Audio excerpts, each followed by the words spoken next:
Welcome to What's Poppin' and the least useful intro ever. Well, let's be honest, I didn't write the script and I will save this whole project in editing. Okay, it's a vodcast. This will be a mess, let's be honest. Okay, so I start again. Welcome to What's Popping. I'm István and this is Eve. And what is What's Popping about? We visit different cities, and in the first episode we're going to visit Zurich, and we always check in with people who have the necessary street credibility to be trustworthy. And who's more trustworthy than a person that ran for a long time an iconic artist-run space called Plymouth Rock? And so we want to meet with Mitchell Anderson. And if you are wondering why Eve is black-eyed, it's because we are recording the intros after we have done the interviews. Yeah, welcome to What's Poppin', Mitchell. Thanks for having me. Plymouth Rock has been now going on for 10 years, pretty much parallel to 10 years of leadership of Daniel Baumann at Kunsthalle Zurich. You actually also co-curated shows with him there, right? Yeah, we curated that Zurich biennial about a little over a year ago together. It's so funny. I had never noticed until you suggested that Plymouth Rock and his tenure at the Kunsthalle are pretty much the same. Maybe I should stop too. He's probably smarter than me. Before that, Daniel ran an extremely present off space in Basel called New Jersey. I don't know if you all remember this. And it was internationally thought of. And when that closed, that opened a lot of space in the city.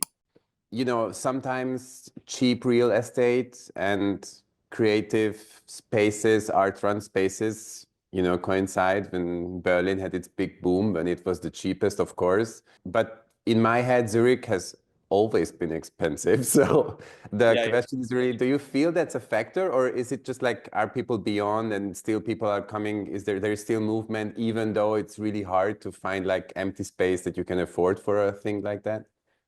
The spaces pop up and go. This is the third space that Plymouth Rock had, but I've had this one for 6 years. And I like having that consistent space. This one is my favorite space. Well, obviously, because I'm still there. The other ones, the first space I opened in, why I opened Plymouth Rock is because that amazing space I saw was available. It was like in the middle of a spiral car park where people spin around, and it was like in the circle with a glass front. I've never seen an architecture. When it was for rent, I was like, that's the perfect art space, because also people were like internationally, when you see a picture of it, it's like sex. And people still, I run into them and like, you're that space that has this one. I'm like, yeah, I haven't been there for 10 years, 9 years. But that space was impossible to curate in. The walls were curved. I mean, it was a nightmare, that space. Amazing. Cool. Any questions from your side? Do you have a sense of your audience? Is it shifting or changing, or are the people growing with you? Are all still like, people who came 10 years ago, are they gone and you have new ones, or? I mean, the best part of Switzerland and of Zurich is this kind of cute club thing. If I'm having a show in Geneva, let's even say I'm having one in Vienna, 20 of my friends are coming to that opening. This is really like a Swiss thing, like you go to an opening like in Munich, and like 30 people show up that and drink all the beer. There's this really beautiful, and that's always been true. And that's really cute and really amazing. And I think it has to do with the fact that Zurich has a really good rail system, and that people it's like nothing for people to go over to Geneva 3 hours away to go to a show. That one would be like a no-brainer, right? Or we go to Basel for the opening, it's an hour away. Whereas let's take like New York City for an example. If I had a show in Philadelphia, which is 1 hour from New York, no one that I know in New York would go to see that show. I mean, like 0 people would go and see it. So there's something really beautiful and cute about this like little Swiss scene that will travel around with each other and be there for each other. Even with people that you might not be your friends, even with acquaintances, that you should be there, that's interesting, that you want to see what's going on, so you can talk about how bad their show was behind their backs. Is it a bit too small to talk about people behind their backs? It's just to their front. No, I'm joking. do we want to ask about specifics looking forward for the future? Do you have anything that you think will happen in Zurich that you are excited about? You know, I'm really sad that Daniel Baumann is leaving. I mean, he became a friend during that time. Of course, we worked for a year on that Zurich biennial that we worked on. The way that he ran that museum was very unique, right? Where it was both an international institution, but it was also an off space. It was a place you would go and have beers. He made it a meeting point. But I'm also really excited for Fanny Hauser coming, someone I'm friendly with already. I think that she do great things. I think it's cool that we have a new generation with Mohammed Amo Sibley in Basel too, you know. So their program started in the next couple of months, and I think it's exciting to see what happens. Zurich at one point, when Beatrix Roof was here, really was a stop on the international circuit. People come in for galleries and stuff too, but it's different when it comes institutionally. So I'm excited to see, and I think that both of these people can do that, where like Switzerland has this focus not only during June. Yeah. Again. Yeah. You're gonna make Switzerland great again. Hey, thank you so much for your time and insights. And it was really a pleasure to talk a little bit about the history of Plymouth Rock. Awesome. Thank you so much. Thank you. Bye-bye. Bye. Yeah. Ciao. Ciao, ciao. Now we are in between. I think we should address the situation in our first episode ever that we are not tied to Hans-Ulrich Obrist. He's just an idol. Our next guest is running... what exactly? We don't know. She defies any categorization. There you go. Well, that's Dada. Thanks for having me. So I'm Salome Hohl. I'm the director of Cabaret Voltaire since 2020. And I hope everyone knows what Cabaret Voltaire is. It's the birthplace of Dada, but also a platform for contemporary arts and debate. But my background is very much in the contemporary art field. So I was working at Kunsthalle Zurich before and off space, and was teaching in art schools. So this is my background, but I was always interested in also other disciplines. And I think that's why I'm also the director, because we are, of course, a cross-disciplinary institution as well. You're having, I would also say, an extraordinary artist that wasn't beforehand so present, I guess, as a visual artist, rather known as a very famous musician. Can you talk a little bit about Lee Scratch Perry? Yeah, so at the moment we have a Lee Scratch Perry show in the Voltaire Cellar of Cabaret Voltaire. Among music nerds, everyone knows Lee Scratch Perry. It was so fundamental, not just for reggae, but also for dub and for every kind of contemporary art music. But it's not so well known that he was a visual artist. He lived in Switzerland for 30 years, so over 30 years. There was never an institutional solo show with him. And I find this kind of new perspective on the history of Switzerland, this international history that we have with Dada, but also with Lee Scratch Perry, that we have these figures in Switzerland who are very important for the avant-garde. And I think he should be recognized in art history as one of the earliest Afrofuturists. And it's also fascinating how closely Lee Scratch Perry's work aligns with Basquiat's work, even though he didn't know Basquiat as well. But Basquiat, on the other side, was at least from the musical aspect, very inspired by Scratch's work. So I think it's just an important historical figure for history, but also for the contemporary arts. We also asked everybody what they are looking for. So maybe also just a question to you, what you personally find exciting in upcoming, maybe next half year in Zurich? I mean, this interview is a very special time for me, shortly before my maternity leave. I'm really looking forward to look at shows and think about the art scene a bit from a distance and just as a visitor with a small baby, and then start again.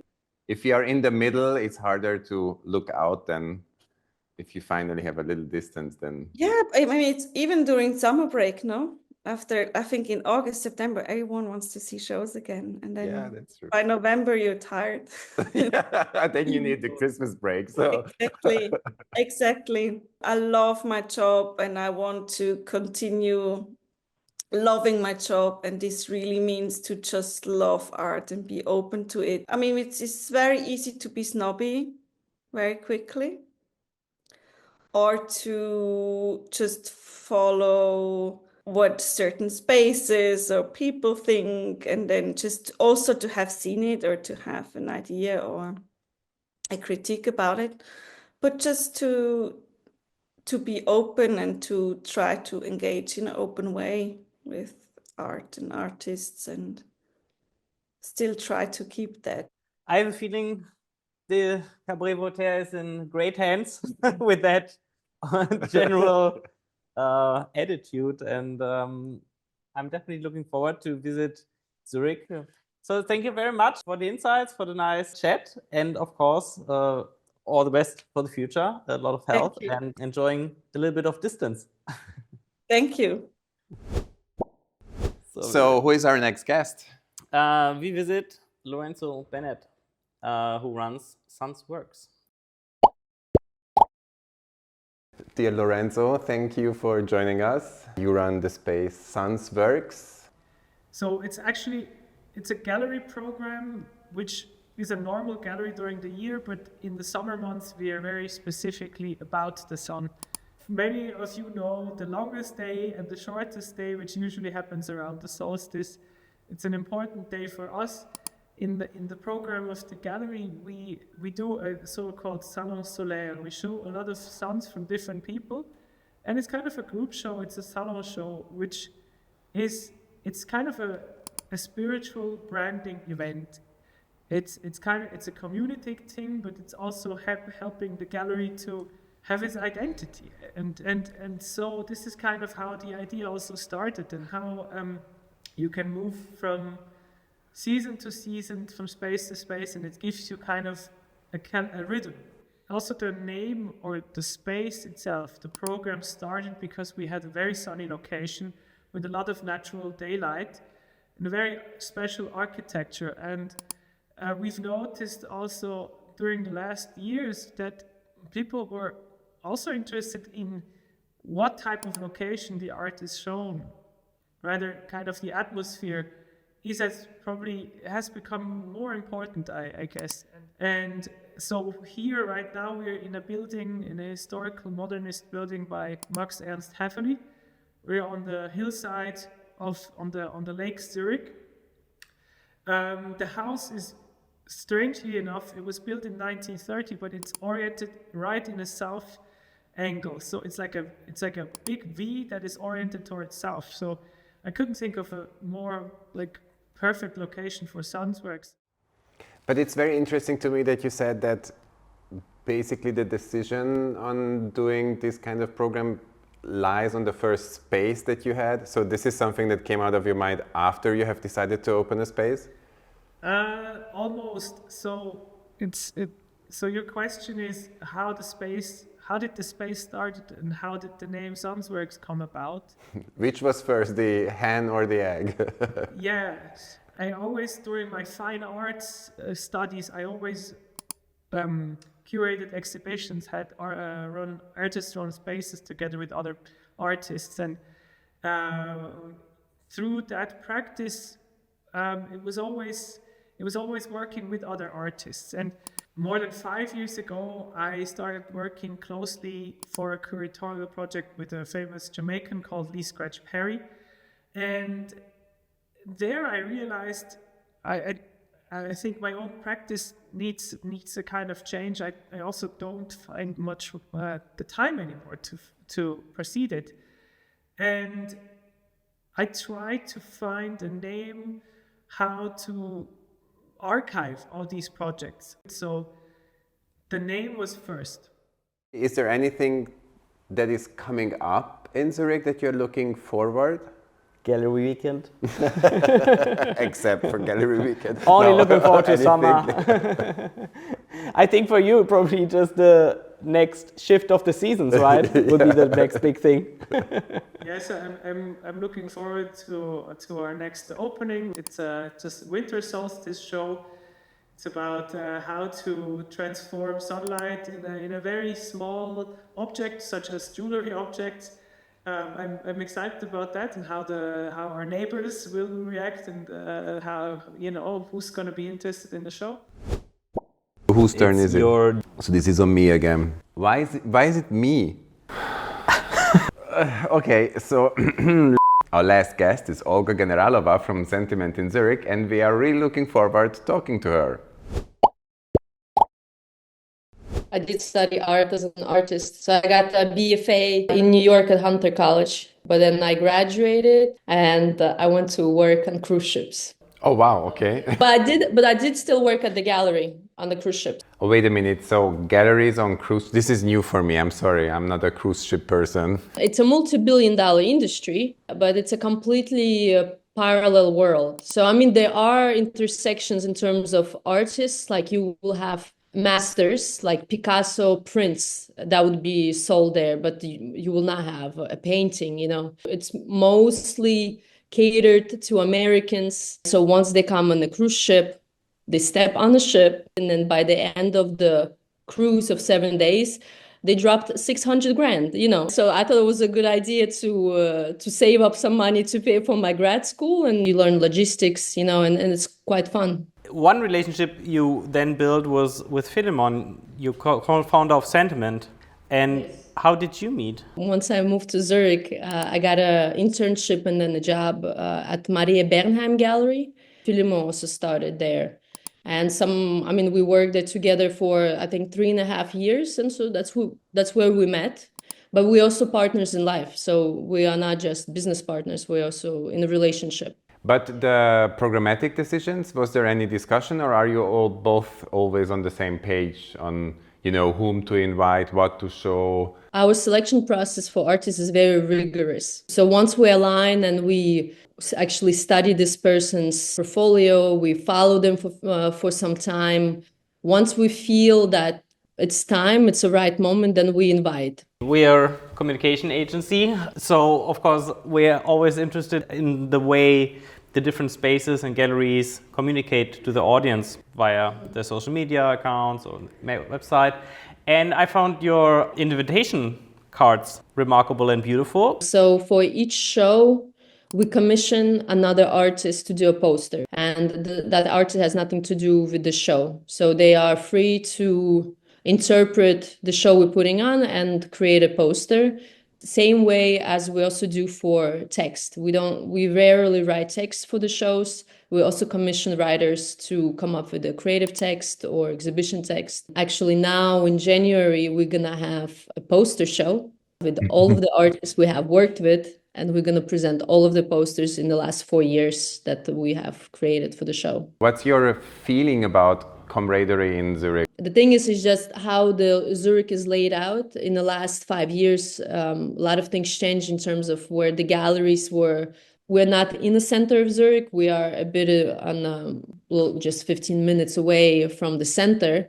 And there, in Oerlikon, we have other 2 off spaces, which we always support and sort of we try to cross-promote, called Hamlet and then Portland. So in that sense, where there's something happens, if they're opening on Sunday, we open on Saturday, and let's say Portland opens on Friday. So we give each other space in that sense so that people can attend. We're planning to make our next episode on Brussels. Maybe you have some leads for us or some things we should definitely check out that you heard. I have to be honest, I have never in my life been to Brussels. There is a cool space that opened, Gauli Zitter. I don't know if it's quite a young gallery, so they seem to be doing quite an interesting program. It's on my to-do list. There's 2 places we are planning to visit is Vienna, but in Vienna we know a lot of people we want to visit, and the artists, and also Brussels. So yeah. Well, then maybe our next episode is definitely going to be something for you to check out in this case. Yes, exactly. There you go. This is the target audience. Yes. We will do our research thoroughly just for you, for sure, promised. I really appreciate it. So what do you think now about Zurich? Do you want to go there? Not really. No, I have to tell you, kudos for picking the people. I think it was interesting to have insights and personal histories from different angles. I am looking very forward repeating this in another city. And if you want to stay up to date on what's poppin', then you should follow Treat Agency or subscribe to any of our newsletters on exhibitionary.com or on treat.agency. Should we walk out of the picture? Was that your plan? Fine. It's a wrap.